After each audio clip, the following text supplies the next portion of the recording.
Antes de começarmos, já deixe seu like no vídeo. Isto ajuda na disseminação do conhecimento sobre a tecnologia. Se inscreve no canal para receber novos audiobooks sobre moedas digitais. O livro está disponível para baixar na descrição. Lhe desejo uma boa leitura.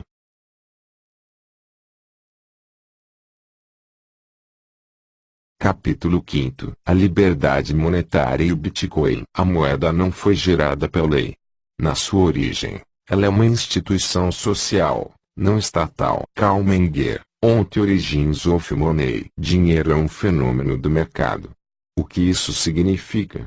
Significa que o dinheiro desenvolveu-se no mercado, e seu desenvolvimento e funcionamento não tem nada a ver com o governo, o Estado ou a violência exercida pelos governos. Ludwig von Mises, On Money Inflation. Não poderia haver um freio melhor contra o abuso da moeda pelo governo do que se as pessoas fossem livres para recusar qualquer moeda que desconfiassem e preferir uma moeda na qual confiam. Parece-me que se conseguíssemos impedir governos de se intrometer com a moeda, faríamos um bem maior do que qualquer governo já fez a esse respeito. Friedrich August Hayek, Choice Currency. Desde tempos imemoriais, é vedada aos indivíduos a liberdade de escolha de moeda. Somos obrigados a usar um dinheiro estatal, constantemente abusado e depreciado. Não obstante, moeda honesta e sadia é uma precondição básica para uma sociedade próspera e livre. Mas alcançar esse ideal pela via política é algo bastante intricado. Nesta última sessão, faz-se necessário entender o valor de uma moeda livre para a prosperidade e liberdade de cada indivíduo e da sociedade como um todo. Uma vez compreendida a noção de dinheiro livre, recordaremos sucintamente algumas das diversas tentativas e propostas de reformas do sistema monetário ao longo da história, identificando as principais causas dos seguidos malogros. Diante de todo o conhecimento aqui organizado e elaborado, será possível, então, não somente perceber como o Bitcoin se encaixa nesse estado de coisas, mas também captar a essência do fenômeno, a sua força motriz. Por fim, e concluindo a obra, nos lançaremos à arriscada missão de conjecturar e prever o futuro da moeda digital. Parte 1. A importância da liberdade monetária para uma sociedade próspera e livre. O senso comum costuma atribuir ao dinheiro a causa de todos os males. Em realidade, sem o dinheiro, a sociedade como hoje existe seria inconcebível. Dinheiro é um meio de troca, é o grande facilitador dos intercâmbios realizados no mercado. É ele que permite a divisão do trabalho, possibilitando que cada produtor se especialize naquilo que melhor produz. O aprofundamento da divisão do trabalho aumenta a produtividade da economia e a capacidade de poupança, que, por sua vez, viabilizam o investimento e o acúmulo de capital. A constante multiplicação do capital acumulado significa que a economia cresce e prospera e que, assim, a sociedade cria riqueza e é capaz de melhorar o padrão de vida dos seus cidadãos. Dinheiro não é um mal, na verdade, o bem fundamental em qualquer economia minimamente complexa. Tivéssemos que voltar ao escambo, nossa economia não seria capaz de alimentar mais do que um punhado de famílias. Em definitivo, o dinheiro é uma das instituições mais essenciais de uma civilização, é o bem que torna possível a cooperação social em larga escala. Dessa forma, toda agressão contra a moeda gerará consequências gravíssimas no funcionamento da economia. A falsificação e a depreciação da unidade monetária, historicamente um privilégio de soberanos e governos, geram efeitos perniciosos na sociedade, impedindo uma cooperação social tranquila. A intervenção estatal na moeda como hoje a conhecemos não é diferente. O monopólio de emissão de moeda e o sistema bancário cartelizado pelo próprio governo são responsáveis por grande parte dos problemas econômicos enfrentados pela sociedade moderna. Quando analisamos a história da moeda, encontramos um registro sucessivo de episódios recorrentes de agressão ao dinheiro da sociedade. das técnicas indecentes de envelhecimento das moedas à moderna e ilimitada criação de moeda fiduciária eletrônica, quem paga a conta pela inflação é sempre a sociedade, em especial, os mais pobres. O imposto inflacionário, a forma mais indigna e abominável de expropriar riqueza dos indivíduos, não é nem sequer compreendido por grande parte da sociedade. Como o próprio Keynes expressou ao constatar que Lenin tinha razão sobre a inflação como forma de subverter o sistema capitalista, não há maneira mais útil nem mais segura de derrubar a base da sociedade do que perverter a moeda. O processo engrena todas as forças ocultas da lei econômica no lado da destruição e o faz de tal forma que nenhum homem dentre 1 milhão é capaz de diagnosticar. A inflação é o artifício mais eficiente para financiar os gastos do Estado sem precisar recorrer ao impopular e visível imposto. E é, simultaneamente, uma forma de redistribuição de riqueza, pois qualquer inflação, qualquer aumento na quantidade de dinheiro na economia, não é neutra. Há ganhadores e perdedores, nem sempre perfeitamente identificados.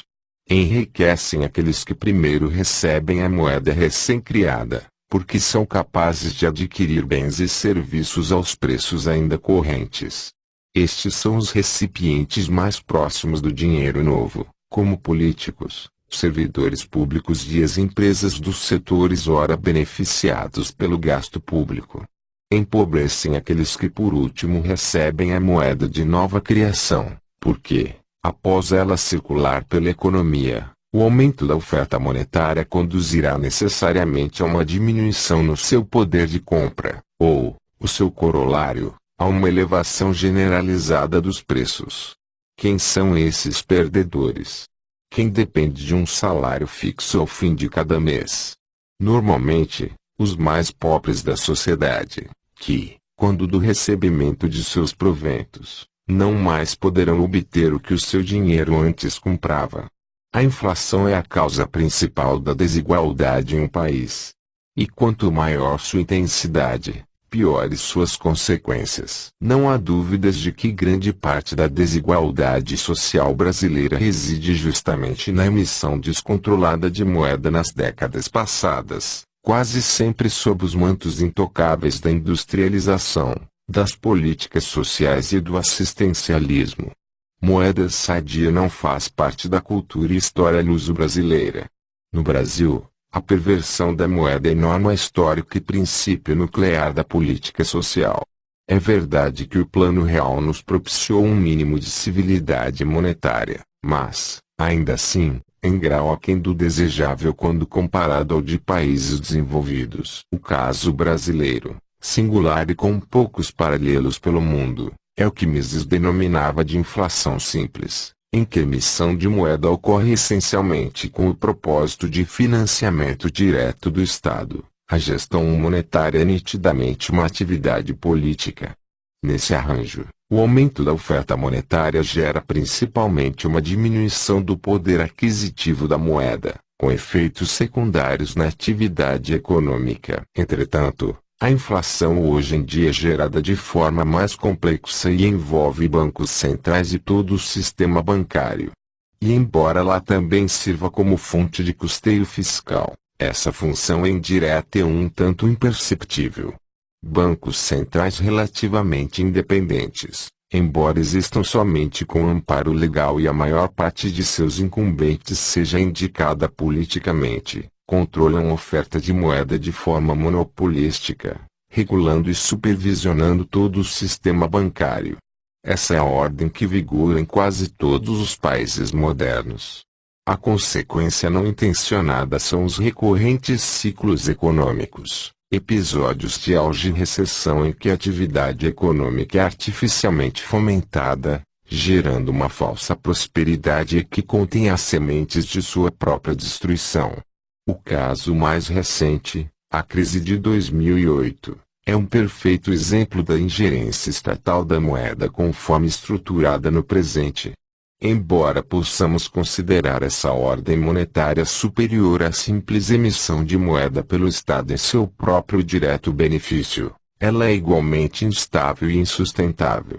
Existe e perdura por força de lei, não pela escolha do mercado. A doutrina da moeda estatal não admite concorrência. A ordem monetária vigorante é uma criatura disforme, filha das urgências fiscais de governos, como a suspensão da conversibilidade das moedas nacionais em ouro para financiar a Primeira Guerra Mundial, encerrando assim um longo ciclo de estabilidade monetária. Apuros fiscais e má gestão da moeda conduziram inevitavelmente à abolição do padrão ouro. É preciso frisar, no entanto, que o metal precioso não colapsou, nem mesmo falhou como padrão monetário. O fracasso, de fato, deveu-se aos estados, descontentes com a disciplina imposta pelo padrão ouro, pois este era o último empecilho à livre emissão de moeda, seja para financiar guerras, seja para bancar o estado de bem-estar social. O que temos hoje é um sistema monetário elástico, cuja emissão de moeda é uma mera função da vontade política embasada por teorias econômicas defeituosas. O peso dos estados modernos na economia é uma realidade preocupante, e sua sobrevida é facilitada pelo controle monopolístico da moeda. E todo aumento de poder, toda expansão do Estado, redunda em perda de liberdade. Moeda honesta é, sobretudo, um limitador ao crescimento do Estado.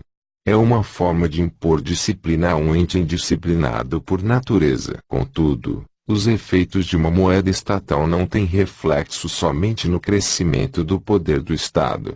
A inflação molda o comportamento dos indivíduos, provocando distúrbios na cooperação social, deixando marcas na cultura e na conduta humana em sociedade que seguem presentes por gerações. Governo hipercentralizado, ciclos de auge e recessão, o jugo da dívida. A poupança é suplantada pelo crédito como motor de crescimento, a especulação financeira desenfreada, a desconfiança entre consumidores e produtores, etc., são alguns traços do legado cultural e espiritual da inflação monetária. Moeda honesta é, portanto, o ideal ao qual todo defensor da liberdade deveria aspirar. A raiz de todos os males não é o dinheiro, é, na verdade, a inflação, cuja semente germina no controle estatal da moeda.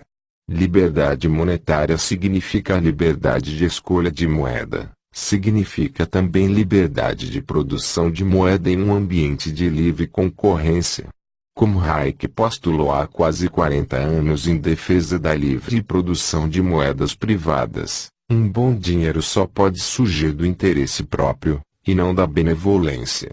Sempre tivemos moeda ruim porque a empresa privada não teve permissão de nos fornecer uma melhor.